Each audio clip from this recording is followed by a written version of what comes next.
One of the most powerful ways to stimulate a healing response in the body is to stop eating. Why is that? Huge amount of energy is required to digest a meal. One writer called it just like an explosion on the human body.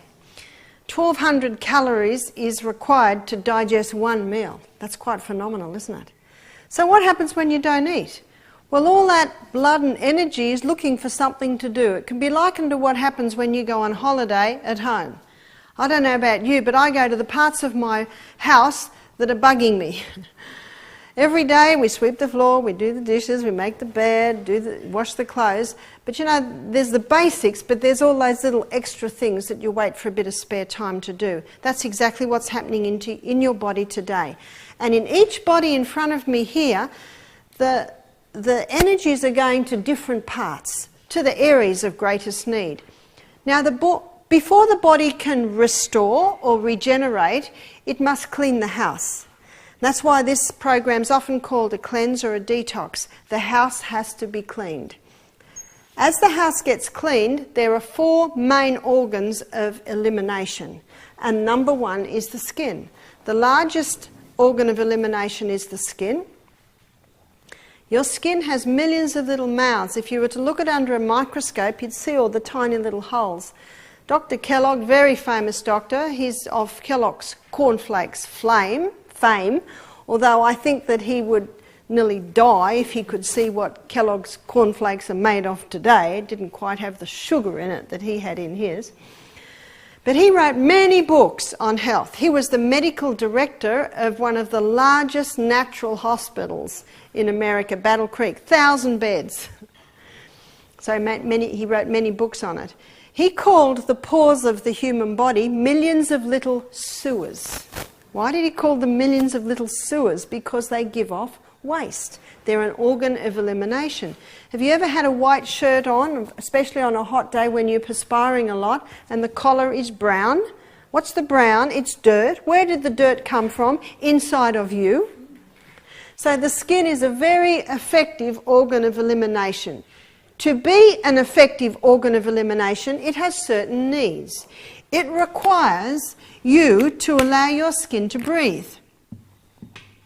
How can we ensure that our skin is breathing? Very important to be mindful of the creams that you're putting on your skin. The body knows coconut oil, it knows essential oils, it knows olive oil. What it is not familiar with is the many chemicals found in most moisturisers. If you have bought moisturisers with you, please check our little books in the bookcase, especially the chemical maze. We've got a few books there that show you what all those different names mean. And if you do have some chemicals in your moisturisers, please don't apply them, because we want the waste out. We don't want to be putting more poison in. And everything you put on your skin is absorbed into your blood. They're like porous. They take it in and they also give it out. If you do need a cream to moisturise, ask the staff and they'll give you a little coconut oil. You might think, well, isn't coconut oil thick? At first it might seem thick, but it actually absorbs very nicely. It may take a little longer. You will be massaged with coconut oil, so you'll be able to see how beautifully the skin absorbs the coconut oil. Allow your skin to breathe by not putting the oils on it. Please don't use sunscreens. But if you want to go out into the sun, wear a hat, wear a shirt or a skirt. But if the sun is very hot, you should not allow your skin to be exposed to it, even if it has sunscreens on it. Still being damaged, it just masks the damage. Have you seen what's in sunscreens? A lot of chemicals in there. Another thing to be mindful of to allow your skin to breathe is to make sure you have 2 washes a day. At night in the steam bath, it's definitely a good washing of the skin. The rubbing in of the magnesium sulfate, the Epsom salt, causes more waste to come out of the body, and the dive in the creek. But after your morning walk, it's another good time to also have a shower to keep the skin clean so that the waste is being taken off. The clothes that are touching your skin, very important that they be changed every day or washed every day. I'm not talking to things like skirts or pants that are on the outside, but more what is touching your skin, especially your torso area, because more waste will be thrown out of those areas than is usual. So it is in that way that you allow your skin to breathe. And the final one is being mindful of the fibres that are touching your skin. Please don't put any acrylic, nylon or polyester against your skin. That's like putting plastic against your skin, especially when you heat up. Those plastics heat up and your skin absorbs the chemicals from those plastics. Natural fibre are silk, linen, cotton. By the way, if you buy cotton, wash it and put it on the line before you wear it, because it's the most sprayed crop in Australia. Some other natural fibres you may not be aware of is viscose, rayon and tencel. They are all made out of wood pulp. And another fairly new product is modal, M-O-D-A-L, and it is also made out of wood pulp. It's actually the cellulose spun from the birch tree. So you can get some very nice fibres now that some people think they're man-made. They're actually sourced from natural materials. Also, your skin needs you to exercise, because when you exercise, the circulation of the blood increases to the skin, and when the circulation of the blood increases to the skin, it's very easy for the blood to throw off the waste via the pores, and that's why you'd also be perspiring on your morning walk. Your skin also needs you to be drinking sufficient water. Let me break down the water loss for you every day. Via your kidneys, it's about a 1.5 litre loss. Via your skin, it's a 0.5 litre loss. Via your colon, it is a 0.3 of a litre loss. And via your lungs, it's a 0.2 of a litre loss. So that's 2.5 litres of water is lost from the average human body a day. Probably bring that up to nearly 3 in this weather and with your steam bath at the end of every day. There's no reserve tank on the back, have you noticed? The only water we put in, the only water we get is the water that we put in. So it's very important to make sure you're well hydrated. So very important for the water to go in. What about juice? Well, how clean would your body be if you washed it in juice? How clean would your dishes be if you washed them in juice? You are getting some fluid in. I advocate at least 2 litres of pure water a day. The other 500 mils, that will come from your juices or your food. So you are getting a little through there. Also, water out, as I mentioned before, is the steam and your baths or showers. When you give your skin, your body, optimum conditions, up to 70% of body's waste can be eliminated via the skin. Now that's quite a phenomenal piece of information, isn't it? And that is why the skin is often called the third kidney. Because when given optimum conditions, up to 70% of body's waste can be eliminated via the skin. What about deodorants or antiperspirants? I do advise you don't wear them this week because we don't want any blocking of the waste coming out. One lady said, "You don't want to be near me if I haven't got it on." I said, "Well, we've got a lot of water." Have several showers. One lady told me she was sitting next to another lady and she thought, "Oh, that lady has a strong odour." And then later that night she put her arm up to get something and she realised the odour was coming from under her own arm. Rejoice! Where was the waste before it was coming out of you? It was inside your body. The second organ of elimination are your lungs. We don't often see it as an organ of elimination. But let me show you what happens in that little energy cycle where the glucose goes in, and there are 1, 2, 3, 4, 5, 6, 7, 8, 9 approximately chemical reactions before the energy comes out. These cells can run aerobically or anaerobically. An aerobic cell is a cell that uses oxygen and glucose to burn energy, and the waste that comes out is carbon dioxide. So that's the waste that's given off from the combustion of the glucose in that cell. And that gaseous waste from the combustion of glucose and oxygen is released, the majority of it is released out of your lungs. So your lungs take in the oxygen and breathe out carbon dioxide. Some cells are forced to run anaerobically. An anaerobic cell is a cell that runs without oxygen. An anaerobic cell, instead of giving off carbon dioxide, gives off lactic acid. An aerobic cell will deliver to you 18 times more energy than an anaerobic cell. So, ladies and gentlemen, how are you going to feel if every single one of your cells is running aerobically? Whew. You're not going to be able to hold you down. Now you know Howard's secret. Hey. Anyone with chronic fatigue, I say to them, do you exercise? And what will their answer be? You don't understand. I don't have the energy to exercise. Well, how are you going to get it? You actually move the body. You will receive more energy than you expend on your morning walk. Because when you go on your morning walk, you start to breathe a little bit deeper, you get more oxygen, which means more of your cells can now run aerobically. You see that? One lady had chronic fatigue. She heard my exercise lecture. She thought, right, I'm going to do it. So she walked 5 Ks, got back home, fell on the lounge and said, see, I told you it was no good for me. Another lady, she said, I will start with what I can. First day, she walked around the block the first day. Second day, she walked around the house once on the first day. Twice the second day. 3 times the third day. 4th times the 4th day.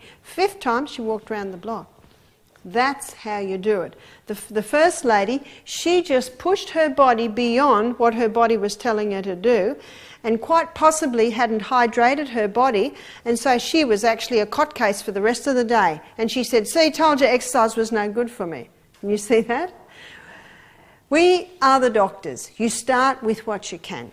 And when you're walking up that hill and your thighs start aching, it's actually a build-up of lactic acid from perhaps not getting enough oxygen in over the last 2 weeks. What's the cure? Stop, look at the view, wait till the pain goes, and keep walking. Because the more oxygen you get in, the more aerobic cells that you will get.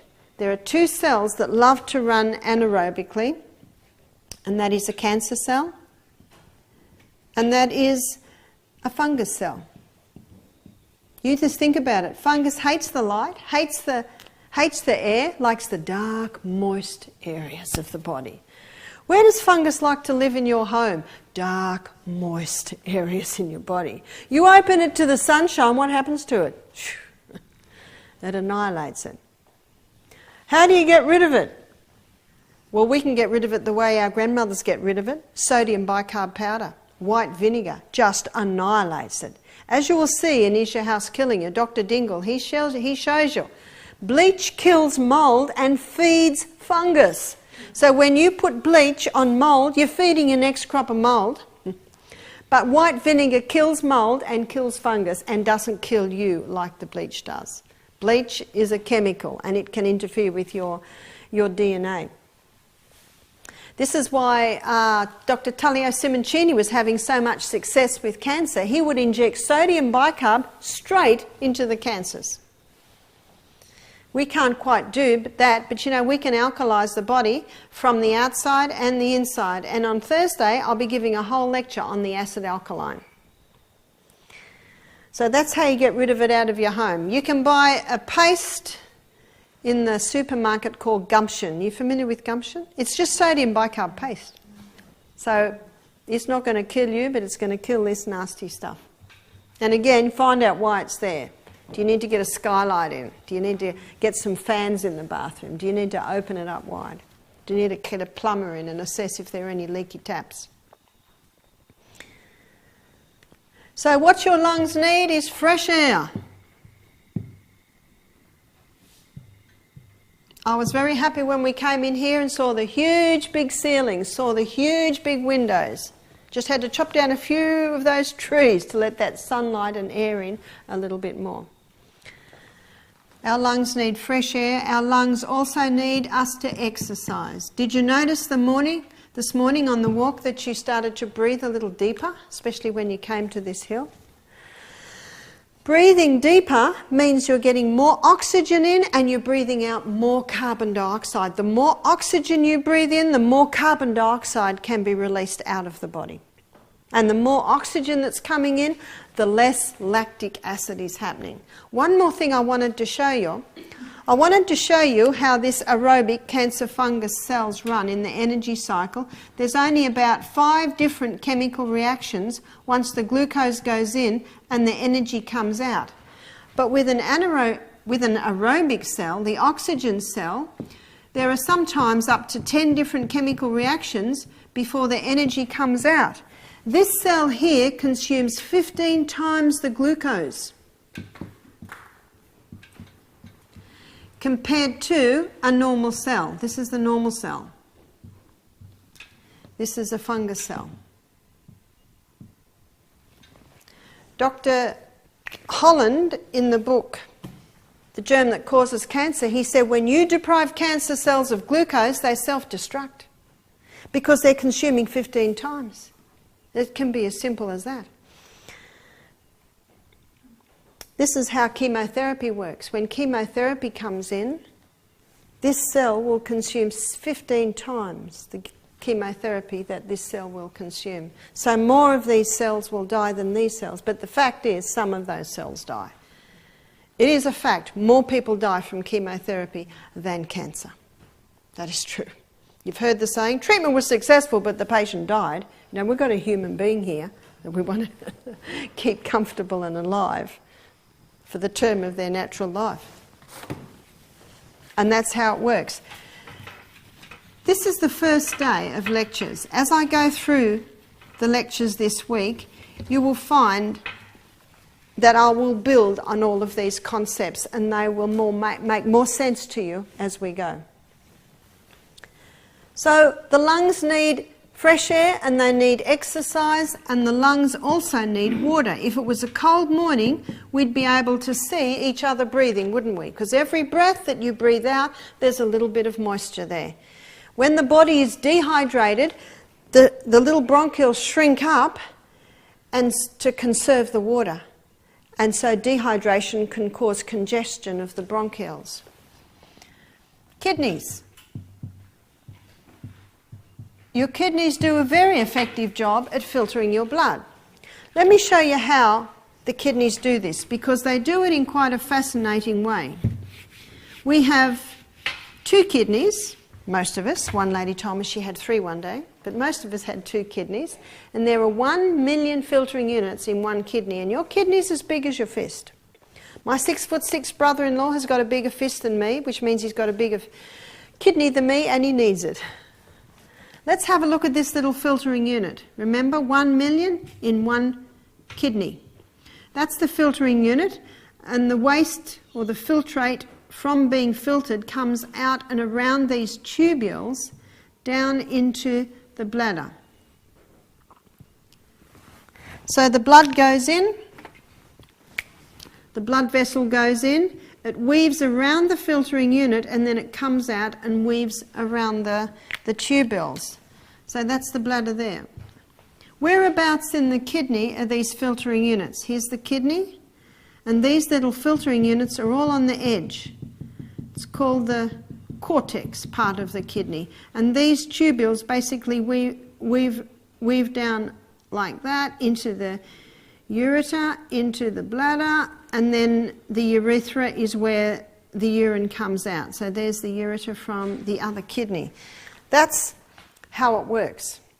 We filter out 1,800 litres a day. Aren't you glad you don't have to drink 1,800 litres of water a day? That's because in this area, in the tubule area, there's a reabsorption of approximately 1,600 litres. But that 1.5 litres that's released out of there, that must be replaced every day. So very important for the kidneys to have water. Very important to have between 2 to 3 litres of water a day. Because when you're fully hydrated, that blood is nice and thin, and it's much easier to filter thin blood. And when you're fully hydrated, pressure is built up in that filtering unit, which increases the kidney's ability to filter out the waste. Notice the blood vessel going in is bigger than the blood vessel coming out. Your kidneys also need to be warm. We are warm-blooded creatures, and any part of our body that's cold, it's an indication there's not blood going into that area. See, my hand is quite pink now, it's warm. If my hand was cold, it would be white. My hand is only warm because there's blood in my hand. It is the blood that brings the warmth. Now, there is a fashion today that is bare in the midriff area, has been for several years. And if you go round the back, it's right bare where the kidneys are. So the kidneys are getting cold. Now, I'm not talking about Cairns in the middle of summer. I'm talking about Melbourne in the middle of winter. We had a guy from Scotland come here. He said all the lassies, because they called girls lassies, he said they have boots on, woolen pants or skirt to here. They have beanies on, scarves, woolen jumpers to there. And he said there's this area of bare. See, what happens is those kidneys, notice the filtering units are right on the edge, right near the skin, so they're cold. And the body's actually saying, we've got a crisis. We can't filter the blood because the blood won't go where it's cold. That's why if your hands are cold and you rub them, they get warm because it's getting warm and the blood's coming into the area. So this area is cold. So the body says, we've got a crisis. The blood's not being filtered. The waste is building up in the blood. What happens then? Little microorganisms start to come along to clean up the waste. Can you see the scenario that happens?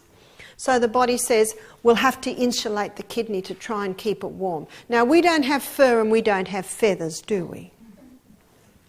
Adipose fat tissue stores start to develop on the kidney area. I'm told it's called muffin top. Is that right? There's the belt.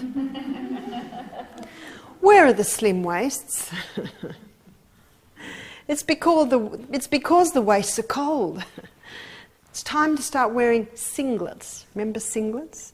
In America they call them undershirts. Is that right? Vests. I know in winter if I'm cold, if I put a singlet on or a vest, it's almost as warm as putting a jumper on. The body tells us keep it warm. A very nice way to increase a little bit of blood into that kidney area is to lie on your tummy and let the sun go onto your back. Try and do it every day while you're here. Remember, don't fall asleep and burn the skin, then you can't do it anymore. When you warm up that area, you increase the blood supply to that area. Anything that increases blood supply to that area increases healing, because the blood is the healer. The blood has the white blood cells in it. It has the nourishment. It has the oxygen. It takes away waste. It's the healer. It's called the river of life because it contains life. If you stop life going to those kidneys, they will die. Amazing thing about the kidneys, and you probably know, we can even function with one kidney. And when the blood stops going to those little filtering units can start to die off. That's a bit scary. The kidneys also need you to exercise. What does exercise do to the kidneys? What exercise does is it increases blood flow. On your morning walk, I'm sure you could feel your heart.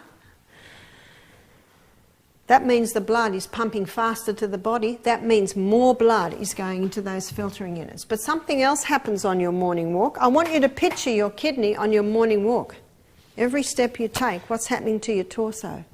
It's moving. And every movement, the kidneys are getting strengthened and toned to perform their work. At 1:15 today, Howard will take you through some Pilates type exercises, which are core strengthening exercises. And those exercises are fantastic for all your organs in your torso because it's moving those organs. The colon. Only microscopic waste can be delivered out of the skin, lungs and kidneys. The largest pieces of waste comes out of your colon or your large bowel or your large intestine. I'm sure it is of no surprise to you to know that the colon is not connected to the brain. You can't say to the colon, go. It won't, will it? We all know it. It has a mind of its own. I'm reading a book at the moment called The Second Brain. There it is. It has a mind of its own.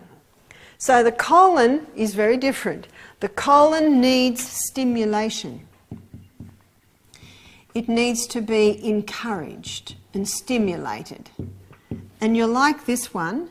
A wonderful stimulation to colon action is laughter. And I must say, you're a very merry group. No limit on the laughter. Now you know why we employ Howard.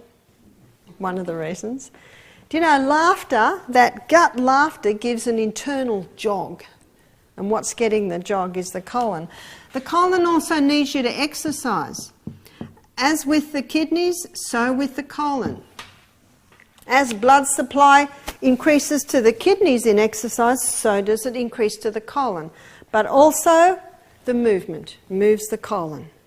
That's why if someone has irritable bowel or constipation, I suggest they do Pilates exercises regularly, because moving this area here massages the colon. The colon also needs the stimulation of hydration, which is water. One of the main functions of the colon is to take water out so stools are formed, so you can pass with ease. In dehydration, more water gets taken out. That's when you get cement or rabbit pellets. The colon also needs the most powerful stimulation, which probably comes from the fibre area. I was shocked when I was in America last year to read that colorectal cancer is number 2 killer, coming up fast to number 1. This is in a nation, there's too much stress, not enough laughter. Exercise, no time. Water, don't like the taste of it. Fibre, takes too long to chew. Isn't it very much so? But I tell you, we Aussies shouldn't be speaking, because Aussies are not far behind. Aussies have actually overtaken Americans in weight gain, you know that. 62% of Australians are overweight. That's above America today. But I must say, when I'm in America, the size of them, they take the prize. They're bigger, very big. We went to the Minnesota State Fair. Huge people. Michael was going up behind them and taking photos of them, putting them on Facebook and saying to our unwed daughters, we found some partners. Fibre.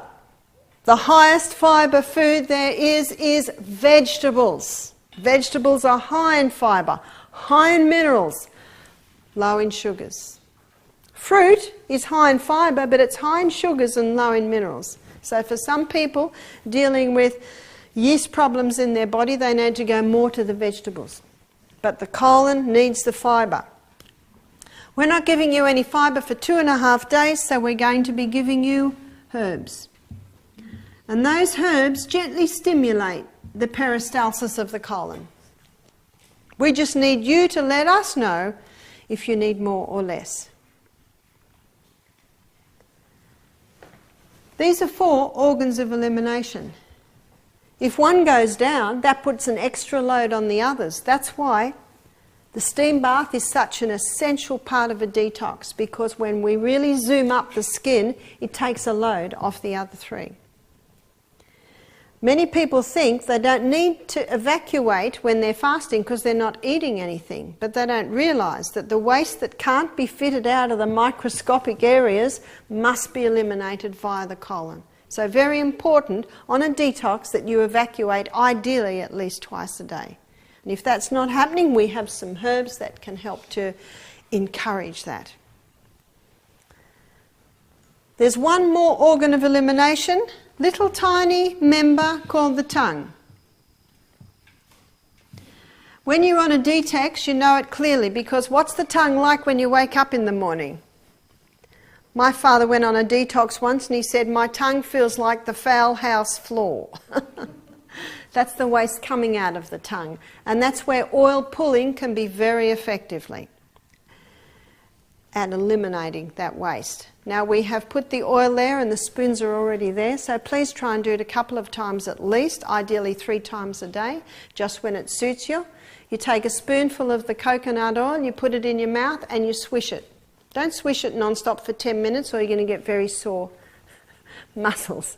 But just do a swish and a rest, a swish and a rest. And there are so many little colonies that live in your mouth. It's quite phenomenal. And what the oil pulling does, because of the antibacterial, antimicrobial effect of the coconut oil, it knocks out the bad ones, it encourages the good ones, and it's pulling out waste from your tongue as well. It's pulling out some waste from the main arteries that can go under your tongue. There's quite a science in it.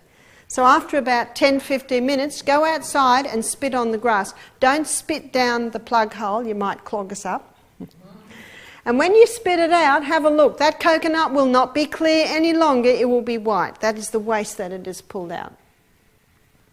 When you've done that, rinse your mouth a couple of times with clear water. So your tongue is a little member, but it also is a member that can eliminate the waste.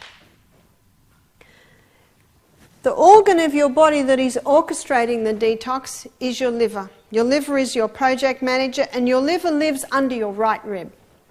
And tomorrow, our first lecture, we're going to be looking at your project manager. Happy project manager, happy job site, yeah? And tomorrow, when we look at how your liver works and what your liver needs, you will realise that it needs to be nutritionally supported, and it will also explain some of the supplements that we are giving to you over the day, which are designed specifically to nutritionally support your liver to be effective in the detox program. Thank you for your attention. My time is up, and there are treatment times.